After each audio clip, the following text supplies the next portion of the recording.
Andres Tejeda here, the voice of your Clinton Lumber Kings. We have a special guest this afternoon, assistant coach for the Danville Dans and two-time National Coach of the Year, four-time SEC Coach of the Year, and member of 6 Hall of Fames, including the College Baseball Hall of Fame back in 2009, and a record of 1,373, 702 losses and 2 ties. The father of the SEC, as they like to call him, Ron Polk. Thank you for joining me today.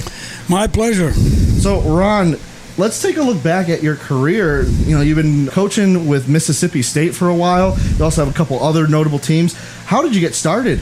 I grew up in Phoenix and went to Grand Canyon University. Started out in 1966 as a graduate assistant at the University of Arizona. I was the third base coach at College World Series, and I thought this was pretty good. And so I went from there to Miami-Dade Junior College for 3 years. And I head coach at Georgia Southern at the age of 27, and back to Miami, assistant coach at Miami. And then Mississippi State offered me an opportunity. Coached there 29 years in between head coach at the University of Georgia, then 12 years at the University of Alabama, Birmingham as assistant to one of my former coaches, and then basically I'm special assistant of the AD right now. Mississippi State do the color on our 23-station radio network back at Mississippi State. Home and away, so I travel with the team and then coach in the summertime. So you got yourselves a pretty busy full year, even outside the baseball season then. Well, January, February, I'm on the road for 60 days speaking of baseball clinics, high school, junior college, and college banquets. I did 6 in a row up in Illinois in December of last year, and I got 6 more lined up for this year. So that's what I do. I do a lot of speaking.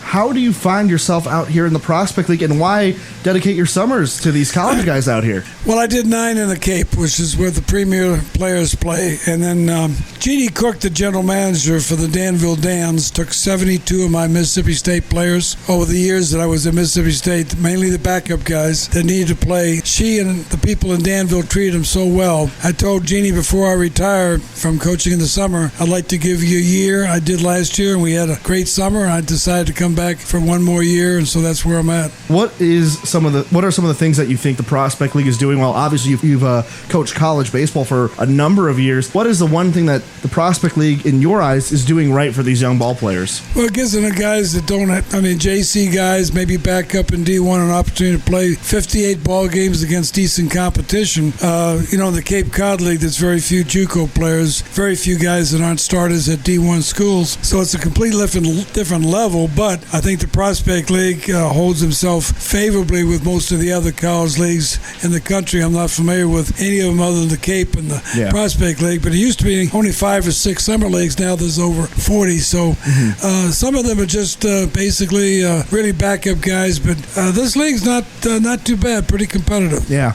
We talked about a little bit of your extensive coaching career. What is one of your favorite moments that stand out in your eyes, whether that's at Mississippi State, whether when you were playing, or even here in the college leagues?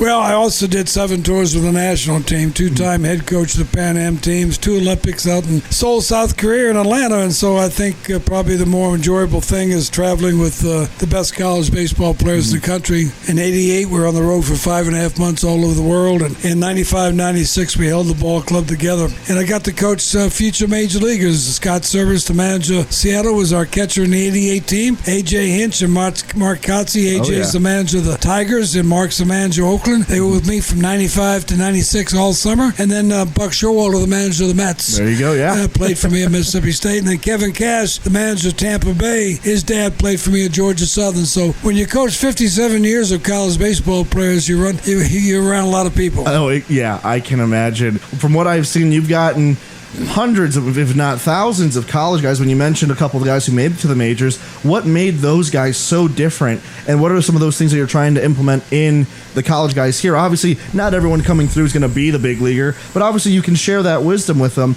Well, the 9 years I was in the Cape, there's 36 guys in the big leagues, been up and down some of them, but 36 guys. So that's what the Cape is all about. You're getting the high draft picks between the freshman and sophomore year. And in this case, the Prospect League, there may be only maybe 2 or 3 kids right now on this team in Danville, I think have a chance to maybe fringe big leaguers, maybe a chance. But that's the difference between the Cape Cod and the Prospect League. Sure, yeah. And I enjoy working the kids in this level because they're very eager to learn. They're like sponges. But the big difference between this league and the Cape is there's massive turnover in the roster throughout the summer because we bring in a half the pitching staff in the first half, bring the next half in the second half because most of the pitchers we have in the Cape have innings pitched limitations because of the Friday, Saturday, Sunday guys or the closers for D1 schools. The Prospect League, we don't have that problem because most of these kids have not thrown that many innings. Sure, exactly. I have to ask because, and we talked a little bit about it, when you were with the Mississippi State back in 1990, there's this gentleman who played for you, now Father Burke Masters. He hit that legendary home run grand slam against the Seminoles. Can you tell me a little bit about that game and what you remember? Well, Burke Masters, straight A student in high school, same thing in college. Could have been anything he wanted to be, and I redshirted him his first year. I knew he was going to be pretty good, but I didn't think he was a pro prospect. So eventually he turned into a very good college player. Didn't do anything really great to be attractive to pro baseball, and he didn't hit for much power, ran okay, but all the ingredients were there. Very, very disciplined kid, very aware of what's going on around him, on and off the baseball field. But I knew he could be anything he wanted to be. But he left college baseball and worked with the Fort Wayne Ball Club, I think it was, or South Bend, in the ticket office, and wanted to be in pro ball. That didn't work out. Became an accountant, and then all of a sudden he went to a seminary, and but he did hit in the regionals, it's huge, a big key hit, but got a grand slam home run against Florida State and helped us win a regional championship. He wasn't a home run guy, just happened to get the sweet spot on the ball. But no, I stay in touch with Burke Masters a lot because he's one of my favorite players. Absolutely great, man. And obviously now the chaplain for the Chicago Cubs and got to experience a World Series with them back in 2016. Great joy for him. And speaking of joy, what has been you talked a little bit about it earlier, but what are the joys for you coaching and still continue to coach so far down the line in your life? Well, it's 57 years of coaching college players when you count the summer ball, plus the 7 years I did the USA team. So I think I'm close to 70 college baseball teams. So what I do here, I'm not even charging Jeannie to do this, cook, paying for her own hotel. She got a good break, but I'm doing it to pay her back. And I enjoy being around the kids. I do game review before game about the previous game, and I keep some internal stats. And basically, I'm here to just give advice and counsel to these kids. Yeah, I came in a little earlier during your meeting. It was a tough night for you guys, but you guys definitely had a good battle going, leading in the first, scoring in the first with a leadoff triple. What were some of those notes that you had to share with them about last night's game? Well, we lost 2 back-to-back road games in the last inning, and they weren't that from well-hit balls. It was just one of those things. But the Clinton hit us, put the ball in play, and we didn't make a couple of plays. But last year in this league, we won the first half championship. The second half, I think the league is better this year. I heard 2 of the summer leagues, one in Indianapolis and one in St. Louis, folded. I think a lot of the better players in those leagues have come to the Prospect League. I think it's a lot more better arms this year, better bats, better athletes than we've had in the past. But basically, we haven't been scoring a lot of runs. I think we're 5-7 right now, 1-6 on the road, 5-1 at home, 0-6 in a row. Yeah, as you said, you have been around the SEC a lot, and you have a lot of SEC guys. Is there a certain culture that these guys have playing, especially coming from warmer climates, coming now to play in the Midwest? Well, most of the guys I get from the SEC and the Prospect League are not starters. They're backup guys, basically, or they're portal guys, or they were injured last year or redshirted. I mean, most of the guys we have,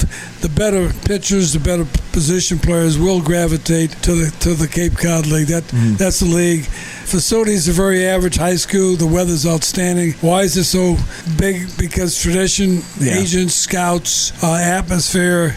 No travel, no hotel trips. Longest road trips like 45 minutes. Yeah. So, and tradition. There'd been a lot of movies done up there, but I did 9 years. That's enough. Yeah. Coached in Wareham for 3 and Hyannis for 6. But I miss the weather up there. In the summer, some in the Midwest a little hotter than the Cape. Oh yeah. Especially on the banks of the Mississippi River here in Clinton. It can get kind of humid, kind of sticky like today. But you kind of also mentioned, that you've kind of run your race. But so what is next for you, Ron? Well, I'm staying the special assistant, the athletic director. I'm not charging me anything because I'm gone all summer. I may come back maybe one more year, in some summer league, whether it be Danville or someplace else, as long as they want me. But I'm 79, I'll be 80 next year, and I got to slow down a little bit one of these days. Sure. I have a heavy schedule also when I'm back at school, and just raised $1 million for a new baseball weight room, do the color on the network, travel with the team, and do a lot of speaking for the alumni and the foundation. So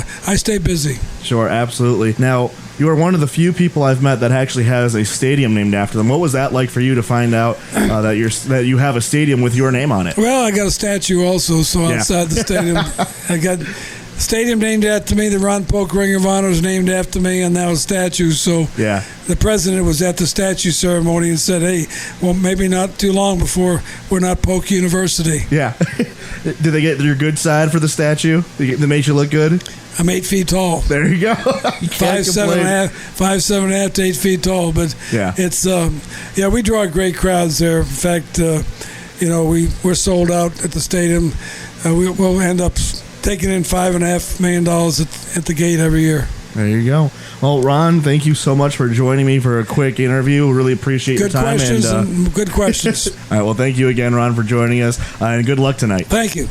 That's Ron Polk, the assistant coach for the Danville Dans and a legend in Mississippi State. Lumber Kings and Danville Dans up next here on 100.3 WCCI FM. Your home for Lumber Kings baseball.